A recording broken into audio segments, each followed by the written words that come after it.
అయితే అల్లు అర్జున్ గారు అరెస్ట్ అయిన రోజు చాలా సో మచ్ ఆఫ్ డ్రామా. ఆ రోజు అరెస్ట్ అయిన తర్వాత బయటకు వస్తారా లేదా అని ఈవినింగ్ వరకు అక్కడ వెయిట్ చేయడం, అదంతా. బెయిల్ వచ్చింది కానీ అక్కడ రిమాండ్ కి పంపించడం కూడా జరిగింది. అంటే రకరకాల రీజన్స్ ఉన్నాయి.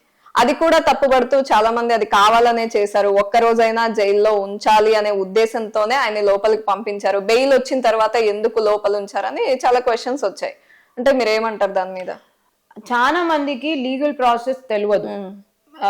అండ్ చాలా మంది బెయిల్ వచ్చేసిందంటే సినిమా లాగా ఇట్లా వెళ్ళిపోతారు, ఇట్లా అందరూ జేజేలు కొట్టుకుంటా ఉంటారు బయట అని అనుకుంటారు.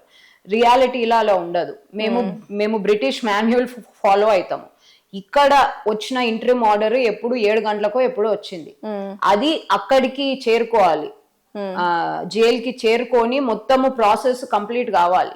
ఆ ప్రాసెస్ కంప్లీట్ అయిన తర్వాతనే ఎవరినైనా రిలీజ్ చేస్తారు. ఆ ప్రాసెస్ ఒక రాత్రిలా, if it was working day అంటే ఒక వర్కింగ్ డే లోగా అంటే ఇమీడియట్లీ కంప్లీట్, అంటే ఇమీడియట్లీ అంటే ఒక 2-3 hours లో కంప్లీట్ చేసే అవకాశం ఉంటది. ఇక్కడ నుంచి ఆర్డర్ అక్కడ వెళ్ళే కల్లానే ఆల్మోస్ట్ బియాండ్ 10 అట్లా అయింది అని అన్నారు. So C legal processes take time. మీరు ఎంతమంది హిటగెంట్లనైనా అడగండి, ఏండ్లు ఎందుకు పడతాయి, బికాస్ ఇట్ టేక్స్ టైం. ఇక్కడ ఒక రాత్రి ఆగలేరా? ఉన్నాడు కదా, మంచిగానే ఉన్నాడు, మంచిగానే బయటకు వచ్చి పొద్దుగాల, ఇంకేం బాధ? So I think it's much ado about nothing. అంటే దాని గురించి పెద్ద ఆలోచించాల్సిన అవసరం లేదు, అది లా ప్రకారమే జరిగింది.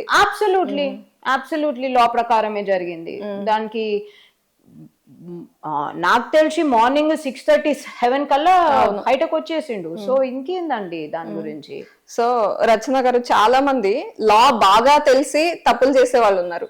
బాగా తెలిసి ఆ లిటిగేషన్స్ అన్ని వాడుకున్నాం, ఆ లూప్ హోల్స్ అన్ని వాడుకున్నాం. ఇంకొంతమంది లా తెలియక ఇది తప్పు, ఇలా చేస్తే ఇది తప్పు అని తెలియక చేసే తప్పులు ఉన్నాయి. అలా ఈ సంధ్య థియేటర్ విషయానికి వస్తే, ఇన్సిడెంట్ విషయానికి వస్తే, మీరు అన్నారు లా మీద అవగాహన రావాలి చాలా మందికి. అంటే అసలు ఆ పర్మిషన్ ఇచ్చారా లేదా చూసుకోవాలి, ఆ విషయాలే పట్టించుకోకుండా వచ్చారు అంటే అది తెలియక చేయడమా లేకపోతే నెగ్లిజెన్సా? Negligence madam. ఎందుకంటే లాలనే మాకు ఒకటి ఉంటది. మనకు ఒక అల్లు అర్జున్ మర్చిపోండి కొంచెం సేపు, ఈ ఒక చిన్న కారి రైతు ఉంటాడు.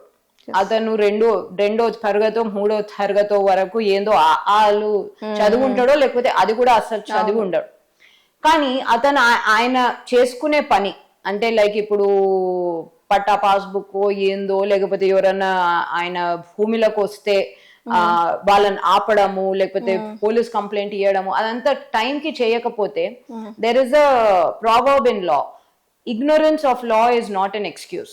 అంటే లా తెలియకపోతే, లేకపోతే మీకు ఈ ఫలానా సిచ్యువేషన్ లో ఏం చేయాలని మీకు తెలియకపోతే మీరు అడిగి తెలుసుకోండి.